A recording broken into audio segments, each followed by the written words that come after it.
I know, right? Seriously. Yeah. Good? I knew I wasn't going to this.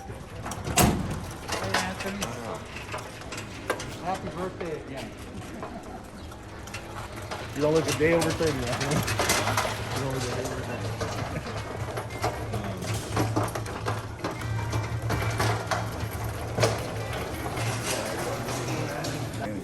Yeah. That'd be fun. For the first straightaway.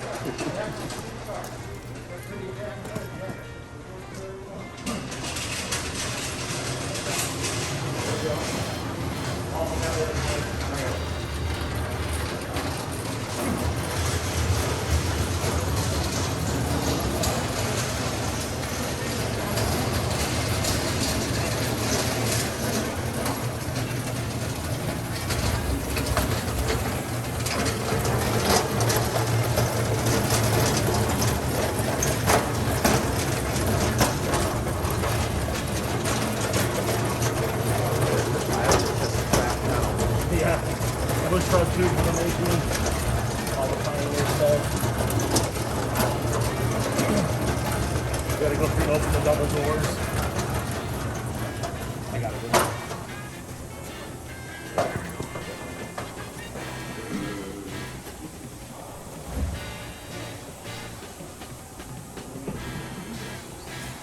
There is no proof. Not at an 89 motor. That's exactly the way Darrell ran it. Just other than this. But that's all he ran. That's crazy. So I was hoping that it's driven by the clutch. Yeah. Good. No, it's gonna pull the clutch off. Oh, you do? Yeah. Yeah, it has a plate. Yeah, we have a plate here. Okay, here. My duty is done. Thank you, sir. Appreciate it. Big old hands.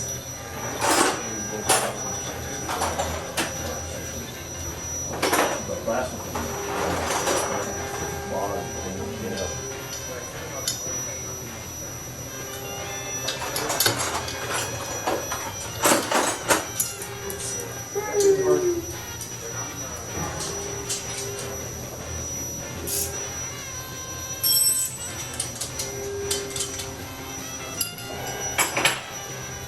Does he have a kill switch for a magneto?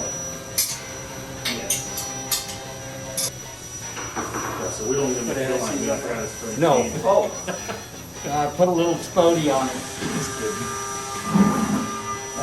The one thing I noticed the other day when we ran it is all people in the office. What the hell is going on down here?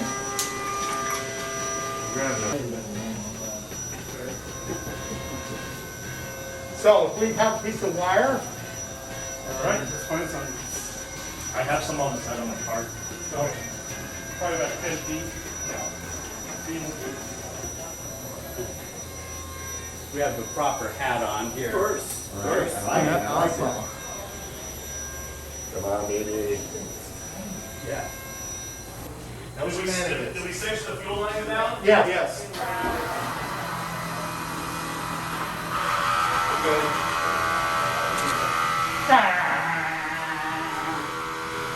Okay.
Hey, does that move?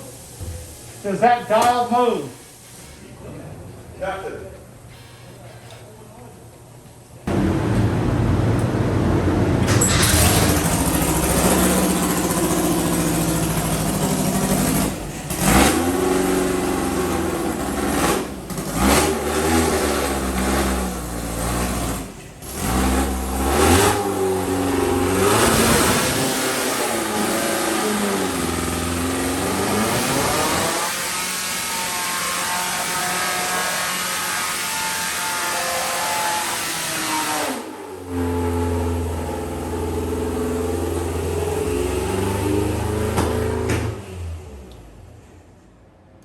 Okay, so this thing is a lot more sensitive than my old dyno was.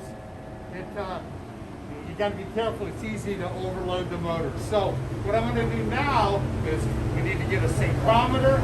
We need to get a screwdriver. We're going to kind of try to get the idle set right.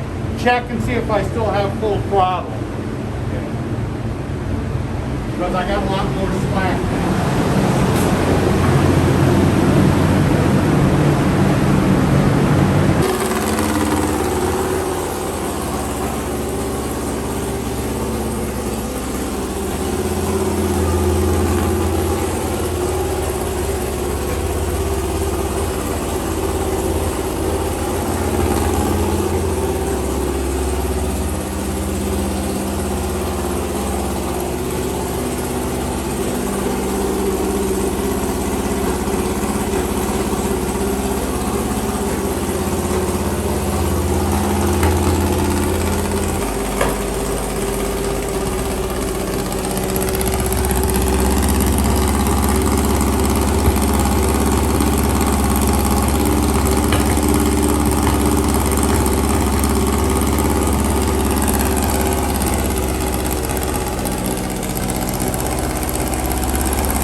Okay, so, do we have any 75s?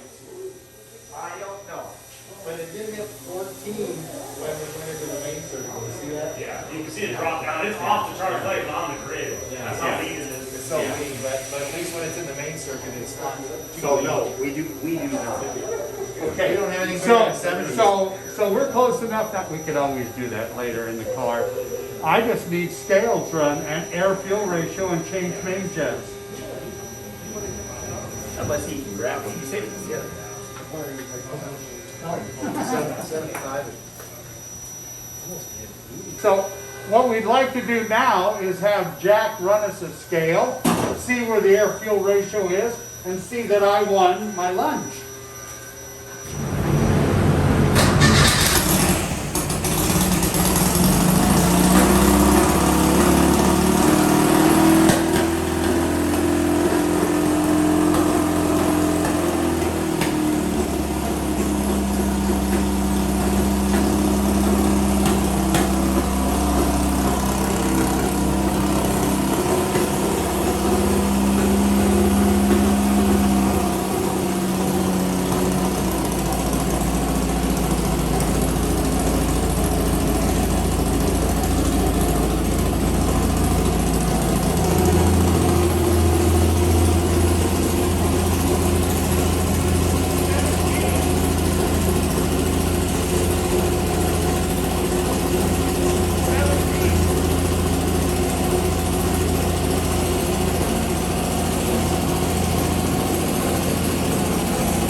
What's the air fuel ratio?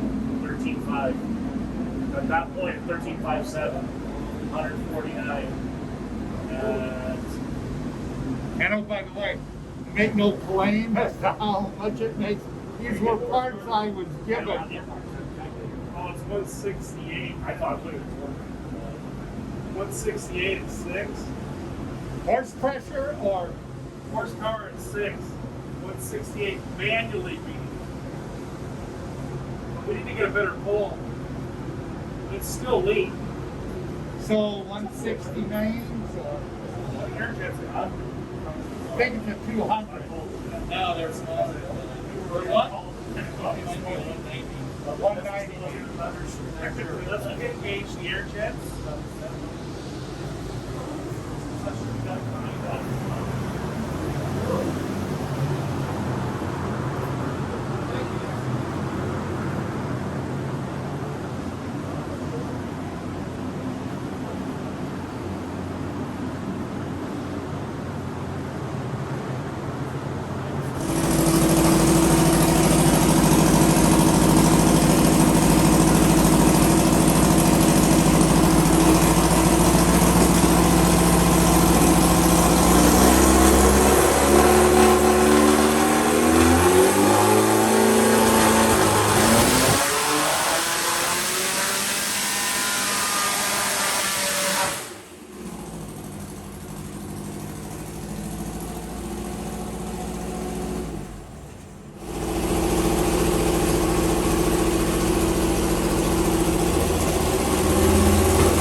180. Fan. Plus It's one more 186. six, that's what I said, 186. 186. They made 160. Here I am, Made man. 164. 198 or 7,400, 198. That's a good number. It's like the price is right. Closest to number without going over. 164 and it was 13.4 on the AFR. 164 torque. Yeah. That's getting close. I said 174, 5,800. Sounds better on it. Oh, yeah. big. For the next live was 162.4 and 13.1. That's the X live for us. 13 watt? 13 watt. Safe. Yeah, we're on this dyno with the way my color rating, it seems to really, really good around 12.5, 12.9. So that's why he's there. Timing. Well, when Ron and I was adjusting the mag, the whole mag was loose. We had taken it out before and we didn't put it back. So it was only 25 degrees. So that was a good sign to be able to see that kind of power with that little timing. So we put 30-32 in it, locked it all down, and it just went to 186 at 6. No other changes, just 7 degrees timing. It picked up that much power. Wow. And that motor will run 7,500. That's So the awesome. next pass is 7,500. Wow. And then if everything looks good, we'll let it cool down, then we'll do a full scale. 45, 55, 6, 65, and 75. So we'll do a full scale. But we're real close on jetting and everything. The air-fuel ratios look good. Good. So we're about as close as we're going to get now that the timing's right.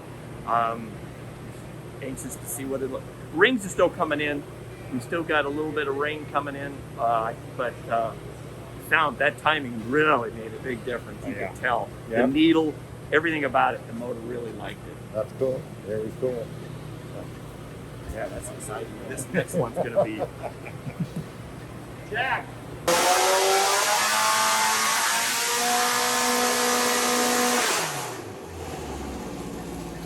So we're gonna go 7,500. Yeah. And then we're gonna stop in and out. We're 75 on pound was probably in and out like a robber. So you're done with that? Yeah. What's that? Kill it. Since you're done with the I'm gonna kill it, It's right? easier to turn the water on. I'll turn the phone on. Okay. I would stand behind. Yeah. For flying parts, yeah. Yeah, you guys are in trouble. Because we know who put it together, so why are you standing next to it? I have about it. That motor made between 193 and 195 at 7,500 Oh, wow. Okay. with more compression. Okay. With more compression. Yeah, well, this is 11 and that's like 12 and a half. A little bigger. We got a little bigger cam in it, a little different cam than what he had. So if we're even close, then we are doing cool. really good. Yeah. That's exciting stuff, man. Yeah. Very cool. Just like I said, if it's anywhere in the 190s, God, if it hit 200, Yeah. this shows you those heads work. That is a trip. Yeah, I've never seen those before. No, you probably never will. I know, huh? There's only been one set out here.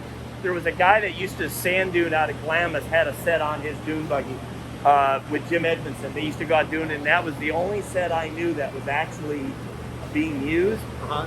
And he ended up blowing it up on nitrous one night at the hill, and I think they killed the heads. So there's very few of those heads in existence, let alone running. Right. You know, fresh. So. Yeah, that is very unique.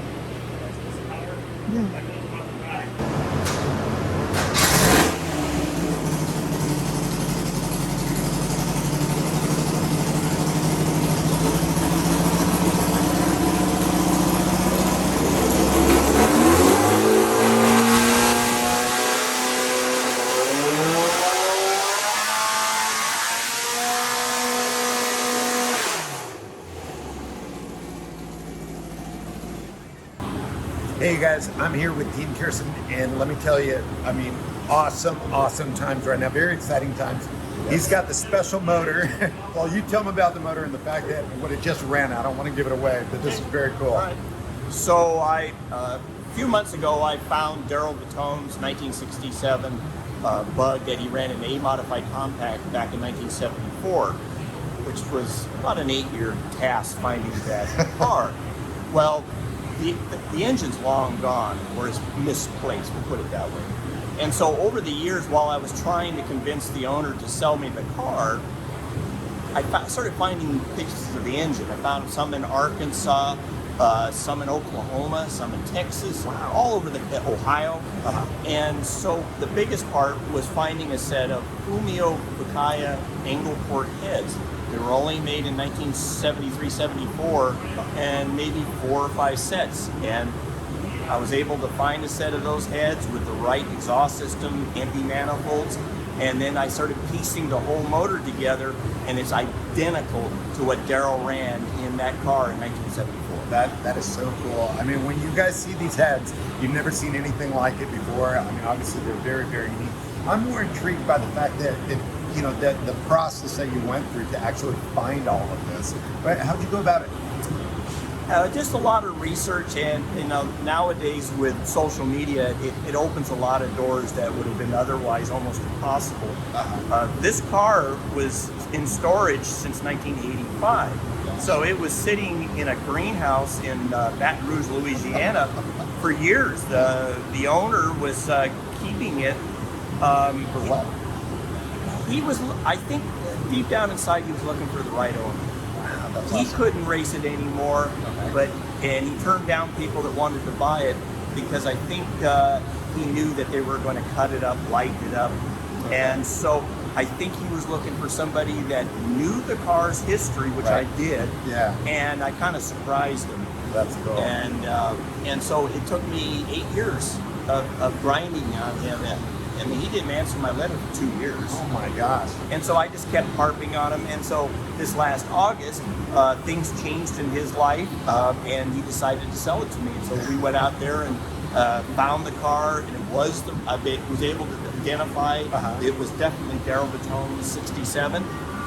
It'd been repainted and kind of hidden over the years, so a lot of people didn't know whose car it really was. Yeah, I can only imagine if they did know whose it was. Now I got to ask, so when you first showed up, I mean, obviously it's a long way to travel. Did you have any doubt at first, hey, this may not be it, or were you pretty certain that it was it? With the photos that he sent me, I was pretty sure. Okay.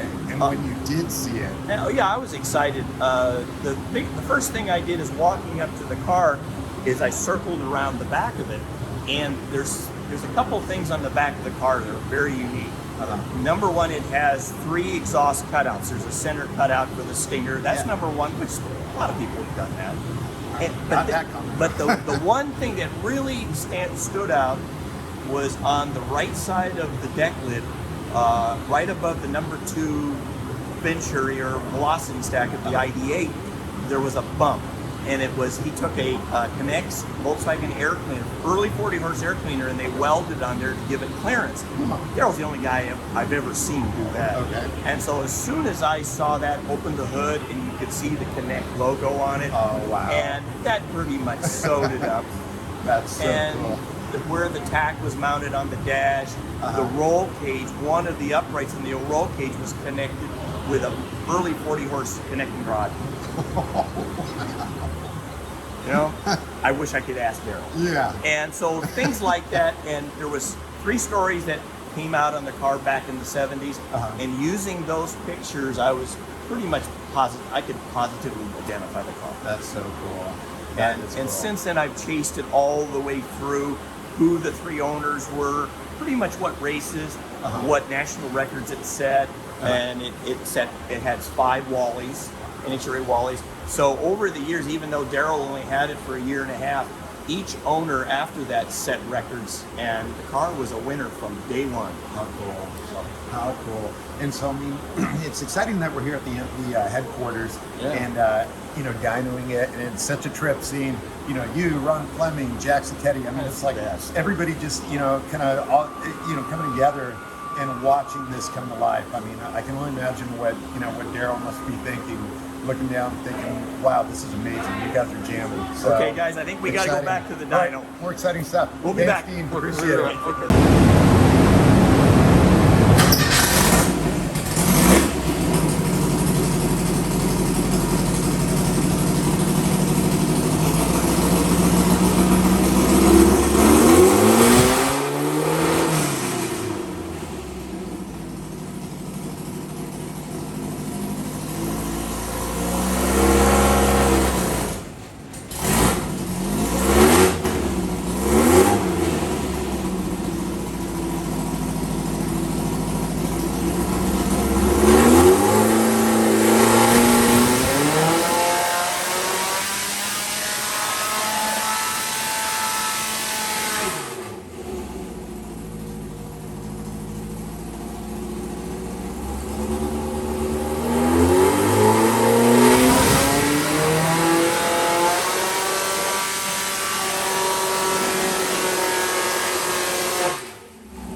Wow.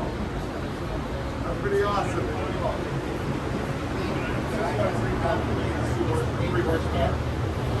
Everything's gone.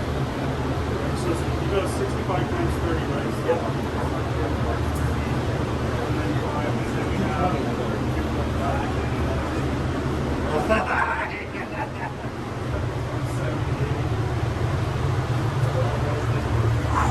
That's horsepower.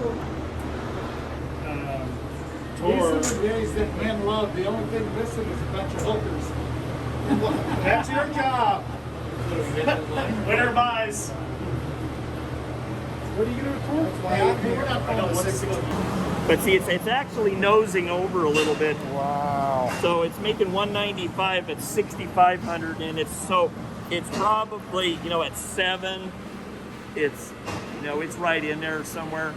So it's you know, it's all could be tuned out, but I'm really happy because that, remember I told you, Yep. 193 to 195 is exactly what Darrell told me he made. That's so cool. And I did. Run hooking. What's that? Run hooking.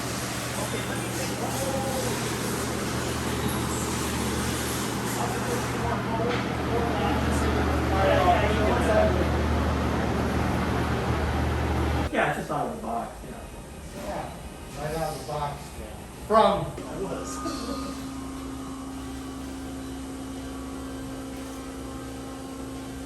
If you look thinner.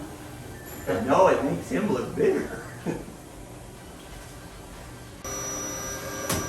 All right. We'll bring it in the back of the truck.